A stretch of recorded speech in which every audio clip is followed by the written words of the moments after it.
Assalamualaikum warahmatullahi wabarakatuh. Perkenalkan saya Dr. Fadli Hafizul HST, staf pengajar di Departemen Teknik Pertanian dan Biosistem, program studi Sarjana Teknik Pertanian dan Biosistem, Fakultas Teknologi Pertanian Universitas Andalas. Saya adalah salah satu peserta sertifikasi dosen tahun 2026. Ini adalah rekaman video pengajaran yang saya siapkan untuk Sardos kali ini. Adapun mata kuliah yang ingin saya sampaikan, rencana pembelajaran semesternya adalah mata kuliah teknik pengemasan. Mata kuliah teknik pengemasan adalah mata kuliah yang disiapkan untuk mengenalkan mahasiswa tentang pentingnya pengemasan terhadap produk hasil pertanian. Mata kuliah ini diajarkan kepada mahasiswa di semester 6. Mata kuliah ini memiliki bobot 3 SKS dengan 2 SKS di kelas dan 1 SKS praktikum. Adapun capaian lulusan program studinya yang pertama adalah kemampuan mendesain dan melaksanakan eksperimen laboratorium dan atau lapangan serta menganalisis dan mengartikan data untuk memperkuat penilaian teknik pertanian dan biosistem. Kemudian CPL yang kedua adalah kemampuan menganalisis dan menyelesaikan permasalahan teknik pertanian dan biosistem. Mata kuliah ini memiliki 3 CPMK.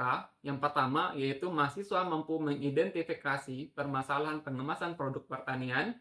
Yang kedua, mahasiswa mampu menganalisis dan merancang penyelesaian dari permasalahan pengemasan produk pertanian.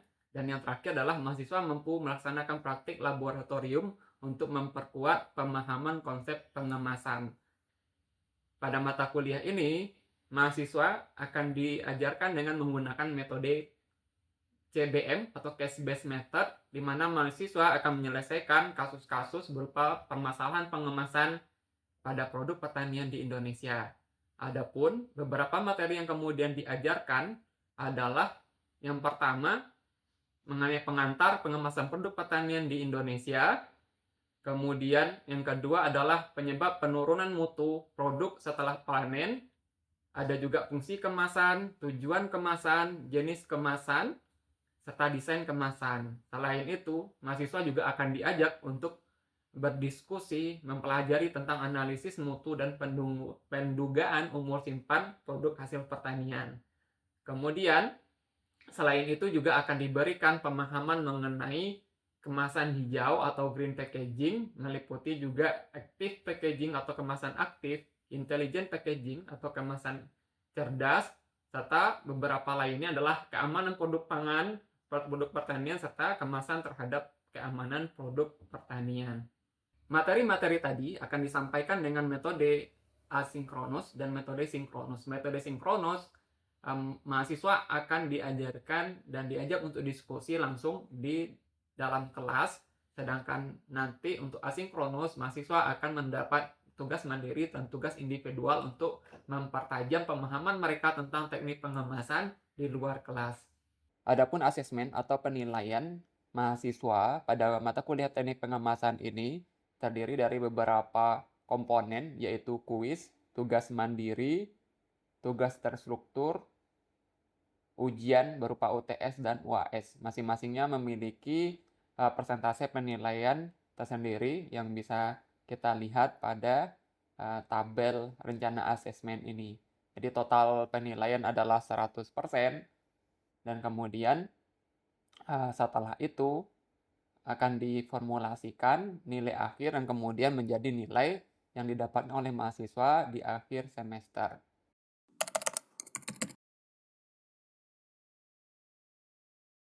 Bismillahirrahmanirrahim. Assalamualaikum warahmatullahi wabarakatuh. Waalaikumsalam warahmatullahi wabarakatuh. Selamat siang semuanya. Semoga sudah makan siang tadi ya. Sudah, saya kira sudah nih, insya. Jadi hari ini kita akan membahas mengenai salah satu topik dalam perkuliahan teknik pengemasan, yaitu tentang kemasan aktif. Ya, kemasan aktif. Ada yang sudah pernah dengar istilah kemasan aktif sebelumnya? Aktifnya ngapain gitu ya? Apakah kemasan ini seperti anak kecil yang aktif kemana-mana gitu ya? Atau kemasan ini punya sesuatu yang lain sehingga dia disebut aktif? Tapi yang jelas, kalau dia disebut kemasan aktif bukan kemasan yang bergerak gitu ya. Kalau misalkan terminologi aktif itu dalam ilmu tumbuh kembang anak, anaknya itu bisa kemana-mana bergerak, nah itulah aktif. Tapi dalam kemasan seperti apa nanti akan kita jelaskan lebih lanjut. Jadi teman-teman, katakan semuanya.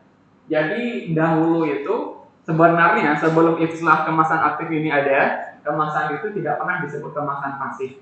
Tapi karena dia sudah ada kemasan aktif, maka kita sebut sekarang ada transisi dari pengemasan pasif ke sistem pengemasan yang aktif.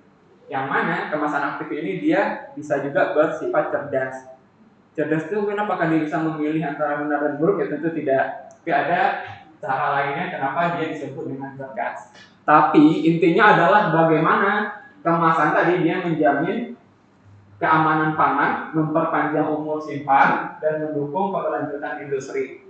Nah, kenapa ini penting? Karena dalam ilmu kita di teknik pertanian dan biosistem itu yang menjadi masalah setelah kita ini ya, meskipun di teknik pertanian dan biosistem itu urusannya adalah dari awal kita menggarap lahan sampai kemudian kita panen dan sedikit pasca panennya. Nah, masalahnya kalau ternyata di pasca panen yang sudah dipanen oleh petani dengan sangat baik itu tidak diberi kemasan yang cukup baik ya, maka dia akan berujung pada yang namanya itu limbah makanan atau makanan yang tersia-siakan atau food waste. Oke, kita akan pelajari lebih lanjut. Seperti yang saya sampaikan tadi, rekan-rekan mahasiswa semuanya, jadi dari pengemasan pasif ke aktif itu didorong adalah oleh pertumbuhan ya, populasi global. Jadi populasi global yang semakin banyak itu membutuhkan makanan yang semakin banyak juga. Masalahnya, daerah penghasil makanan itu kan tidak di semua tempat. Maka ada makanan yang kemudian diangkut dari satu tempat ke tempat yang lainnya, dan dia tidak bisa diangkut begitu saja tanpa adanya kemasan. Maka dia dikemas. Nah, karena pertumbuhan populasi global meningkat tadi itu yang berdampak pada peningkatan limbah kemasan dan kerugian akibat food waste ya, maka transisi pengemasan aktif menjadi langkah strategis untuk menjamin keamanan pangan tadi. Kalau secara tradisional dia kemasan yang berperan sebagai penghalang terhadap faktor eksternal, misalnya kita lindungi makanan itu dari serangan lalat. Lalat itu suka sekali hinggap di makanan. Maka kita bungkus dia dengan plastik supaya dia terhindar dari serangan lalat, itu faktor eksternal. Tapi bagaimana dengan faktor internalnya? Karena pembusukan itu bahkan terjadi dari dalam makanan itu sendiri. Maka ada pengemasan aktif melakukan intervensi atmosfernya. Atmosfer bumi, paham ya? Atmosfer bumi ada oksigen di dalamnya, karbon dioksida dan seterusnya. Nah, di situ juga kita intervensi atmosfer secara sengaja, kita serap senyawa yang merugikan itu dan melepaskan senyawa yang menguntungkan. Yang merugikan makanan dan melepaskannya yang menguntungkannya.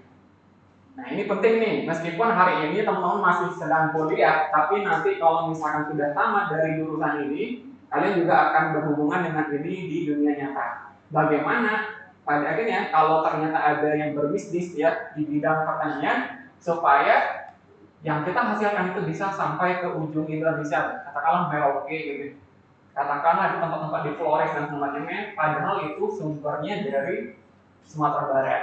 Bagaimana caranya? Berarti kita harus menggunakan kemasan yang aktif. Oke. Nah, kita bahas yang lanjutnya tentang taksonominya teman-teman. Taksonomi sistem pengemasan aktif itu, dia ada beberapa klasifikasi ya yang sangat krusial. Yang ini berhubungan dengan solusi teknis yang ditawarkan oleh kemasan tadi. Solusi teknis itu apa Pak? Ada beberapa hal ya. Misalnya bagi komoditas pangan spesifik, mengingat setiap jenis pangan itu punya karakteristik yang berbeda. Misalnya ada pangan ini yang dia memang umumnya kering, ada yang basah. Kalau kita ngirim biji kopi, kalian barangkali suka ngopi gitu. Nongkrong di kedai kopi, saya juga suka minum kopi. Biji kopi itu kalau di dalam bentuk hijau itu sekitar 12-14%, 12% kadar airnya. Tapi kalau dia sudah di roasting, sudah dipanggang ya, maka itu kadar airnya sangat kecil dan dia sangat rentan menyerap uap air yang ada di lingkungan. Maka dia dikemas di dalam sebuah plastik yang kita sebut itu sebagai plastik berlapis aluminium foil. supaya dia tidak pengit. Kalau kopinya itu pengit, kita jadi nggak mendapatkan experience yang enak yang dalam ngopi. Kan ada filosofi kopi ya, kata diri Lestari gitu. Filosofi apa baunya pengit? Jadi nggak bisa lagi. Maka kita pakai beberapa hal di situ. Ada namanya absorbing atau scavenging. Jadi dia itu yang menyerap senyawa yang tidak diinginkan. Kalau kalian beli ini ya kue-kue impor misalnya kayak kue keju atau beberapa biji-bijian yang mahal seperti kacang almond ya, dan beberapa kacang-kacangan yang lain itu sering ada di dalamnya kertas dan tulisan itu do not eat, jangan dimakan. Isinya itu bulat-bulat berupa silika. Silika gel yang mana Pak? Ini absorbing dia, karena dia menyerap apa? Yang tepatnya adalah uap air, dia hanya uap air. Nah, ada juga yang namanya oksigen absorber, yaitu dia menyerap oksigen. Karena oksigen ini bisa menyebabkan oksidasi dari makanan kita sehingga dia menjadi tidak bagus lagi mutunya. Pernah motong apel? Nah, kenapa kita potong apel, kemudian setelah itu kita biarkan tiba-tiba dia menjadi coklat? Sel oksidasi. Maka fresh cut fruit ya, buah potong fresh itu harus dibungkus supaya dia bisa tetap bertahan mutunya. Nah, kemudian ada removing, dia menggunakan katalis untuk menghilangkan komponen spesifik dari pangannya itu rekan-rekan, seperti laktosa dan kolesterol. Ada susu rendah laktosa dan semacamnya. Dia ada beberapa, kemudian dia bisa menyerap itu. Nah, ada juga selain dia menyerap absorbing, ada releasing ya. Release itu dia melepaskan atau mengemisikan, emitting. Dia melepaskan senyawa bermanfaat seperti antioksidan, antimikroba atau karbon dioksida. Kenapa karbon dioksida di sini gitu? Nah, supaya dia bisa melahan laju respirasi dari si produk tadi. Pertama buah. Kemudian buat quality kontrol kualitas juga rekan-rekan yang merupakan sensor pemantauan kualitas, kontrol suhu dan kontrol mikroba secara real time. Oke, sampai sini paham ya? Oke. Nah, ini ada PLA, ada beberapa plastiknya, sumber polimernya seperti PLA, ada PLA, hitosan dan pati. Nah, karena dia itu lemah, kalau dia saja yang 3 tipe PLA, hitosan dan selamanya itu sangat lemah teman-teman. Kalau misalkan kita mau kuat, maka kita gunakan teknologi, salah satunya adalah nano komposit untuk performa yang optimal. Jadi kita tambahkan material nano untuk menciptakan jalur belok di dalam mikrostrukturnya. Oke, pelan-pelan ya, kita pahami pelan-pelan kalau mikrostruktur itu apa-apa dan segala macam. Tapi untuk ini kita pahami dulu seperti itu. Dan dia dalam struktur polimer yang secara signifikan meningkatkan performa mekanis dan hambatan gasnya. Jadi memang kita harus campurkan dengan bahan nano ya. Oke, ini mekanismenya. Mekanismenya dari agen aktif itu, pertama dia bisa agen aktif itu mendisrupsi membrannya. Membran siapa yang didisrupsi gitu ya? Nah, di senyawa terpena di dalam berupa limonen. Limonen ini kita bisa ekstrak dari kulit jeruk. Ya, kalau waktu kecil saya dulu ya kulit jeruk itu ditempelin ke plastik, mistar plastik. Mistar siapa sih mistar? Penggaris plastik ya teman-teman. Nanti jadi bentuk ini ya. Nah, mau ngangguk mungkin relate pernah dicoba gitu ya. Jadi membentuk serat-serat itu. Nah, ada serat. Tapi sebenarnya bukan serat itu yang gitu ya. Ada limonen di dalamnya. Nah, dia nanti ini menyisip ke lapisan lipid membran, menyebabkan kebocoran ion dan kehilangan potensial membran. Membran apa gitu? Membran mikrobanya. Mikroba itu. Jadi dikasih sama ketika kalian mandi, gitu ya. Ketika kita mandi, kita pakai sabun. Sabun itu untuk apa? Untuk menghancurkan membran si bakterinya supaya dia bakterinya mati. Nah, sabun itu dia juga bersifat basah. Ada banyak hal yang bisa kita pelajari sebenarnya. Bisa juga inhibisi enzim senyawa aldehida itu mengikat gugus tiol pada protein, menghentikan metabolisme seluler mikroba secara efektif. Karena ada gugusnya itu di ini ya, diikat. dalam protein itu. Proteinnya si mikroba. Nah, yang ketiga itu ada antioksidan effect. Jadi ada senyawa fenolik ya yang dia stabilkan radikal bebas melalui donor atom ya. Donor atom, hidrogen dan kelasi ion logam. Jadi itu akan menghambat nanti reaksi berantai oksidasi. Nah, ini beberapa hal yang kita perlu pahami. Ini fiturnya untuk ekstraksi metode tradisional itu sangat lama. Dan kemudian kita pakai metode-metode yang lain seperti ekstraksi hijau namanya green extraction, seperti MAE, UAE, SFE, MEI gitu ya dalam ini. Itu microwave assisted extraction ada di bawah ini ya. Kemudian ada UAE itu ultrasound assisted extraction sama super SFE super critical fluid extraction. Nah, cuma masalahnya membuat kemasan aktif ini mahal. Kenapa? Karena metodenya itu tidak umum. Itu aja kenapa dia belum terlalu banyak dikembangkan. Tapi ada potensinya untuk kita bisa sajiin ya untuk melakukan pengemasan. Nah, ini aplikasinya pada produk daging dan ikan ya. Jadi karena dia sangat rentan tuh terhadap oksidasi lipid dan pertumbuhan bakteri pembusuk, dan kita bisa pakai matriks phytosands yang tadi tambah minyak cengkeh. Bisa pakai nisin sebagai antimikroba, ada bisa juga nih stabilitas warna myoglobin ya dengan sistem kemasan aktif tadi. Jadi warna merah myoglobin pada daging merah itu bisa bertahan sehingga mempertahankan daya tarik visual produk daging. Kita juga nggak senang ketika lihat daging itu udah pucat gitu ya. Nah, ini kayak juga baru nih. Maka diperlukan beberapa engineering. Maka kita kuliahnya di tekniknya atau di engineering. Oke, ini aplikasi pada buah-buahan seperti strawberry kita bisa pakai ethylene scavenger supaya dia bisa menyerap etilen. Salah satunya bahannya zeolit atau KMNO4. Nah, bisa diintegrasikan pada pelapis kaki dan sejenisnya. Produk susu juga bisa kita pakai minyak oregano atau timol untuk memberikan pelindungan mikrobiologis di permukaan kejunya tanpa mengganggu profil rasanya secara drastis. Nah, ada beberapa lagi banyak itu ya. Nah, ini komersialisasi produk unggulan di pasar. Ini beberapa yang sudah dikembangkan orang. Ada Biomaster, ada Thickfresh, ada Freshpack.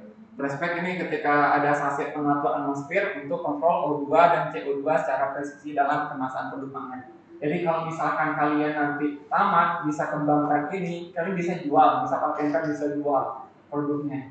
Cukup ini saja, kemudian disimpan di dalam kotak penyimpanan gitu ya, dan bisa tahan sekian lama misalnya. Ini apa yang kita simpan dulu. Oke, ini rekapnya bagaimana ilmu material nanti di masa yang akan datang.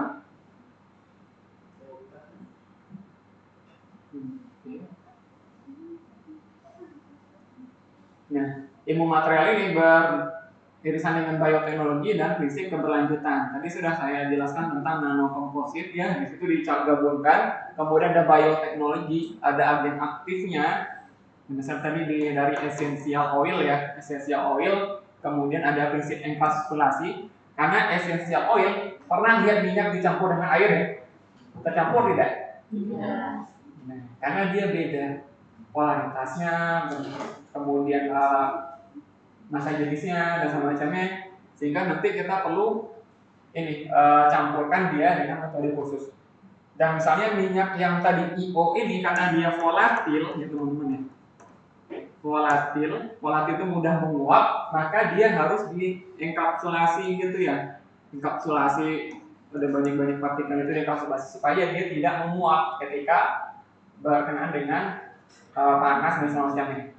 Nah, enkapsulasi ini lumayan ribet dan cukup mahal. Nah, kemudian ketiga di prinsip kelanjutan ekonomi sirkular, valorisasi limbah, regulasi ramah lingkungan dan seterusnya. Nah, ketiga ini yang kemudian bersinergi menuju sistem kecemasan yang cerdas. Oke, sampai sini saya berharap ada yang bertanya, barangkali boleh salah satu atau dua di antara teman-teman peserta kelas jika ingin bertanya. Ya boleh, silakan. Kita lanjut dulu, baru habis itu bertanya. Ya, tinggal beberapa slide saja. Tinggal 2 slide lagi. satu slide setelah ini, kemudian ada satu slide itu membahas tentang tugas. Ya, nah, kita lanjutkan satu dulu, menanggung. Nanti kita berharap ada satu yang bertanya apa aja boleh, bebas. Karena ini barangkali ilmu yang baru bagi kalian semuanya. Jadi kalau misalkan ada yang bingung, bahkan itu kalau pertanyaan konyol sekalipun, itu boleh. Kenapa teman-teman? Karena semua hal ini biasanya mulai dari imajinasi. Apakah dulu orang mengira bakal bisa terbang di atas langit bersama besi terbang yang kita sebut dengan pesawat itu? Gak ada. Imajinasi semuanya. Bisa nggak kita terbang di atas langit dengan menggunakan kendaraan yang bisa terbang? Nah, saat itu orang yang bertanya itu, dia akan dianggap konyol, mengada-ngada gitu. Yang bener aja loh. Masa bisa ada besi terbang? Nah, hari ini besi itu terbang. Ketika pakai prinsip-prinsip Bernoulli dan macamnya. Ya kalian belajar itu di mekanika fluida. Yang masih ingat kemarin mekanika fluida itu seperti apa? Oke, ini satu slide terakhir sebelum tugasnya. Ini kesimpulan ya ternyata. Habis ini mudah-mudahan ada yang bertanya ya. Jangan malu bertanya. Bagi yang malu bertanya, kalau dulu sesat di jalan, tapi kalau hari ini malu bertanya jalan-jalan. Dan jalannya kemana? Nanti berujung nanyanya ke AI, tanya ke Gemini, tanya ke mana ChatGPT. Dan di bawah itu dimerkatis.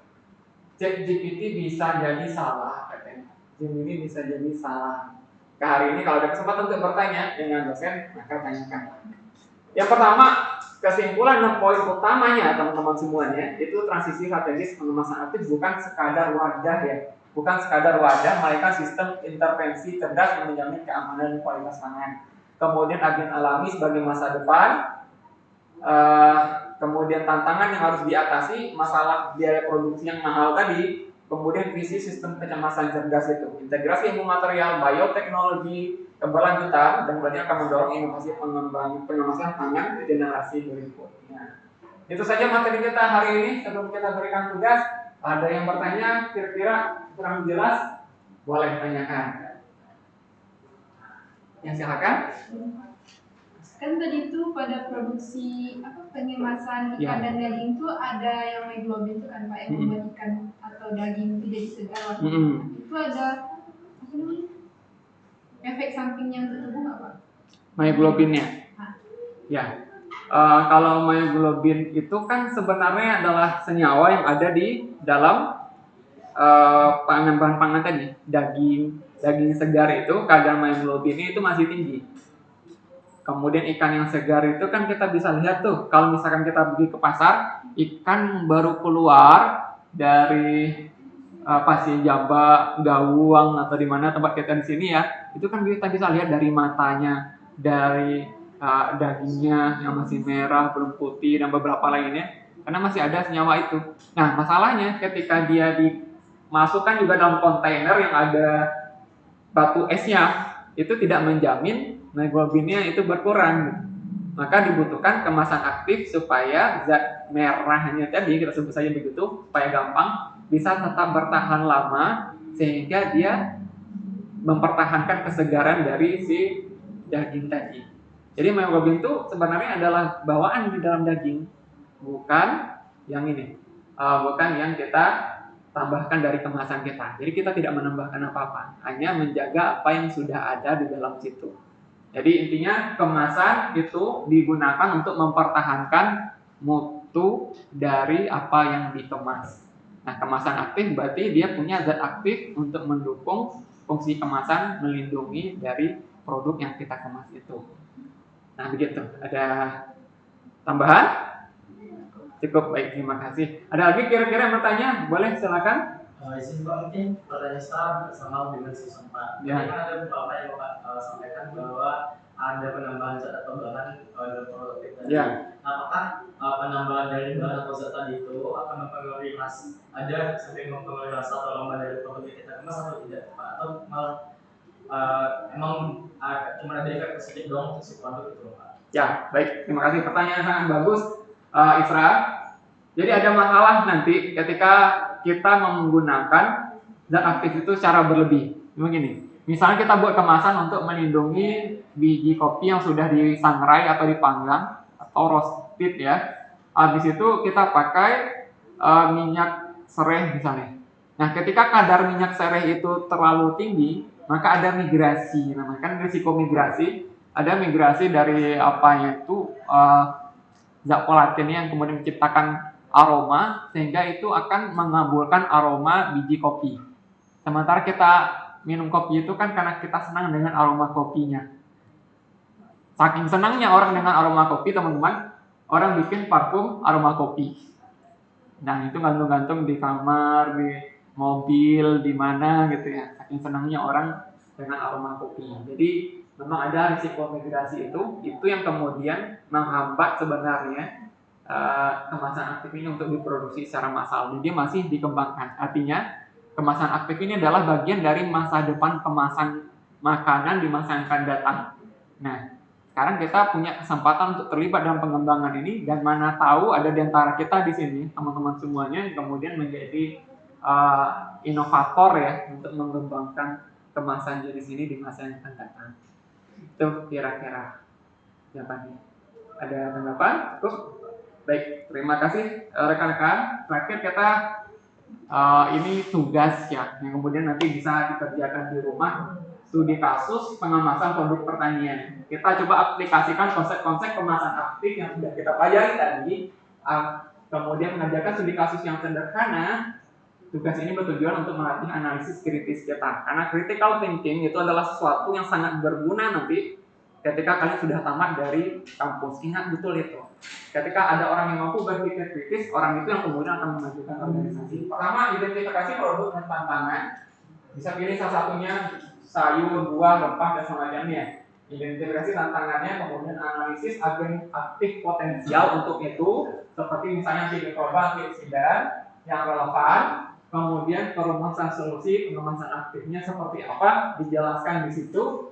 Kemudian nanti estimasi dampak dan kesimpulan. Sajikan estimasi dampak solusi Anda terhadap umur simpan dan kualitas produk tadi, serta kesimpulan utama dari studi kasus tersebut. Nah, ini dikerjakan dalam bentuk makalah rekan-rekan semuanya. Formatnya sederhana saja, tidak usah terlalu ribet. Maksimal 5 halaman saja. Itu sangat sedikit yang bisa kita kerjakan dan dikumpulkan paling lambat 1 pekan dari hari ini. Oke, saya kira mungkin seperti itu saja kuliah kita hari ini, dan terima kasih untuk hadiran teman-teman semuanya dalam perkuliahan kita. Mudah-mudahan nanti kita bisa belajar lebih banyak lagi tentang pengemasan ini, karena ini adalah salah satu hal yang punya potensi yang besar, apalagi karena sekarang sudah ada konsep yang namanya SDGs tadi itu untuk pembangunan berkelanjutan. Demikian, mohon maaf jika ada yang salah. Terima kasih atas perhatiannya. Billahi taufiq wal hidayah. Wassalamualaikum warahmatullahi wabarakatuh. Waalaikumsalam warahmatullahi wabarakatuh.